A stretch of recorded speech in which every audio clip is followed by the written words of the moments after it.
বন্ধুরা, কেমন আছো তোমরা? আশা করছি তোমরা ভালো আছো, আর আমিও ঠিকই আছি। তো এখন আছি দিদির বাড়িতে। তোমাদেরকে বলেছিলাম আজকে ছেলের জীবনের আরেকটা অধ্যায় শুরু হবে। ছেলে নতুন স্কুলে যাবে, তো ওই জন্য সকালে উঠে আজকে পুরো লক্ষ্মী ছেলে হয়ে দাদার মতো রেডি হয়ে গেছে। তো চলো, রেডি হচ্ছে, তো চলো দেখা যাক। হোপফুলি সবাই তোমরা আশীর্বাদ করো যেন ও স্কুল থেকে মানুষের মতো মানুষ হয়ে বেরোয়। আমরাও যেন ওকে মানুষের মতো মানুষ করতে পারি, যেটার এখন খুব অভাব মনুষ্যত্বের, সেটা যেন ছেলের মতো থাকে। তো চলো, ও রেডি হচ্ছে, ওর পাপা কিছু তো রেডি হচ্ছে, আর তারপর বেরোবো। ওই যে একদিন বই সে বইটা তো ওখানে নেই আবার। আগে আসেননি কেন? মেয়ের কাছে তুললে আগে আসেননি কেন? এই ডিবির বই নেই, 9-এর 8-এর 7-এর মিললে ওটা বই কমই আনে নাকি বাঁকাবাঁকি করে, তাই না বলো? এদের তো কম রাখার কথা নয়, কারণ এরা তো পুরো সেটিং এ।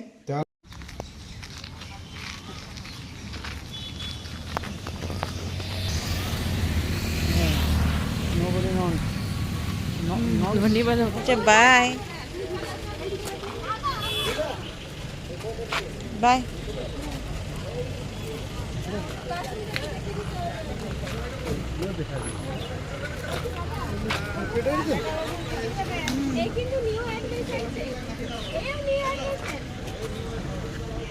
চলো বেটু, এটাও নিউ অ্যাডমিশন।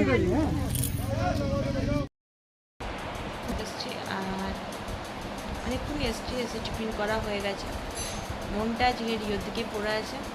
মনে হচ্ছে নতুন স্কুলে কী করছে, কেমনভাবে আছে। ছোট্ট তো এখন নতুন স্কুল। আগের স্কুলে মনে হচ্ছিল প্রথম এরকমই লাগতো, তারপর মনে হচ্ছে সবাইকে চেনে, ম্যামদেরকে চিনে গেছে, একটা বন্ধুত্ব হয়ে গেছে। কিন্তু আজ একটা কেমন লাগছে, আমার মনে হচ্ছে কখন দেখবো। তো দেখতে দেখতে অনেকটা টাইমও পেরিয়ে গেছে। এবার রেডি হবো, স্নান করবো, নিয়ে ওকে আনতে যাবো। আর নিরু আজকে ছুটি নিয়েছে ওর জন্যই, তো নিরুও আছে, নিরু আর আমি আনতে যাবো আজকে। চলো যাচ্ছি রিওকে আনতে। কোন দিকে? এদিকে পড়বে না ওইদিকে? এই ঘরে জবার কালারটা দেখো কি সুন্দর, পিঙ্ক কালার। ওরা ছিল না তবু কিন্তু গাছগুলো বেশ সুন্দর আছে। জার বেড়াগুলো আজকে কেমন হয়ে গেছে, কালকে ঠিক ছিল। গোলাপটা ঠিক আছে, জার বেড়াগুলো কাল রাতেও ঠিক ছিল না। এটা কিন্তু খুব সুন্দর লাগছে। চলো বেরো, কষ্ট বাচ্চাগুলো আসা যাওয়ার, ঝাঝা পড়া রোদ যাকে বলে। চলো বেরো বেরো। चलो मम्मी। अच्छा सब चीज पूछ के करना चाहिए मैम से।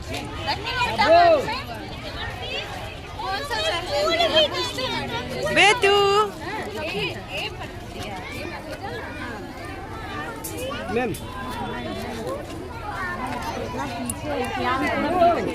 আমি নিয়ে বাড়ি যাবো, তার কারণ সব শুভ জিনিস দই দিয়ে হয়, মিষ্টি দিয়ে হয়। তো রিওর তো স্কুল আজকে খুব ভালো হয়েছে বলছে, খুব হ্যাপি ছিল আমার। চলো বাড়িতে যেয়ে গল্প যে কী হচ্ছে না হচ্ছে জিজ্ঞাসা করবো। হ্যাঁ বই গেছিস? তাহলে আজ থেকে টিভি দেখা বন্ধ? স্কুলে তো টিভি দেখাচ্ছে। হ্যাঁ, আর যে কি হলো, প্রেয়ার হলো? প্রেয়ার কি কি করে, কি প্রেয়ার হলো? বল বল বল না। থেকে এলো স্কুল থেকে এসে ভালো মায়ের ঘরে শুরু করে দিচ্ছে গণেশের উপর কালার করা। আগের করেছিল। হ্যাঁ তোমার যা ইচ্ছে। লাড্ডু কি ব্লু কালারের হয় বেটু? ও বড় লোকের লাড্ডু। ও বড় গণেশের লাড্ডু নাকি? খুব ভালো লাগছে বলো বেটা নতুন স্কুল? হেভি লাগছে, স্কুল তো হেভি লাগছে। আর ফ্রেন্ডগুলোকে মিস করছিস তোর? টাইনি টটসের মিস করছিস? ওটা থাকলে আরও মজা হতো বল। হ্যাঁ, ঝাপা ঝাপি লাফা লাফি। হুম ঠিক আছে ঠিক আছে। ওটা সে বিরিয়ানিতে পাওয়া গেছিলো ওইটা না, গরম করার জন্য যেটা দিয়েছিল ওইটা না? ও ঠিক আছে, ড্রয়িং করো তুমি ভালো করে। দেখো আমার ছেলে গণেশ ড্রয়িং করছে, গণেশ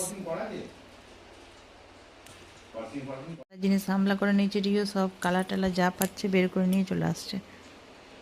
নিয়ে বেটো, দাদা কিন্তু তো কিছু বলে না বল। দাদার আসার সময় চলে এলো।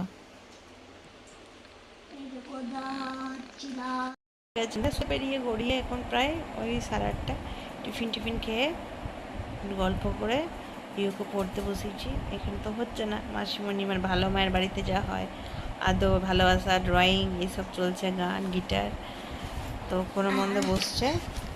আর এই দেখো, এইটা আমি স্কুলে এঁকেছিলাম। আজকে স্কুলে ওই যে ড্রয়িং হয়েছিল, তো সেটা দেখে নাও কেমন হয়েছে। ভালো হয়েছে তো একটু পড়ে নে, আর বড় বেটু গেল একটু বাইরে, তা আসুক, তারপর আবার খেলাধুলা শুরু হয়ে ওদের। আজ ডিনারে ছিল দিদির হাতে বানানো চিকেন কষা, রুটি আর মিষ্টি। তো চলো আজকের ব্লগটা এখানে এন্ড করছি। আশা করবো তোমাদের এই ব্লগটা ভালো লাগবে, আর ভালো লাগলে লাইক কমেন্ট সাবস্ক্রাইব করে পাশে থাকো। পরের ব্লগে আবার দেখা হচ্ছে বন্ধুরা, ততক্ষণের জন্য টাটা।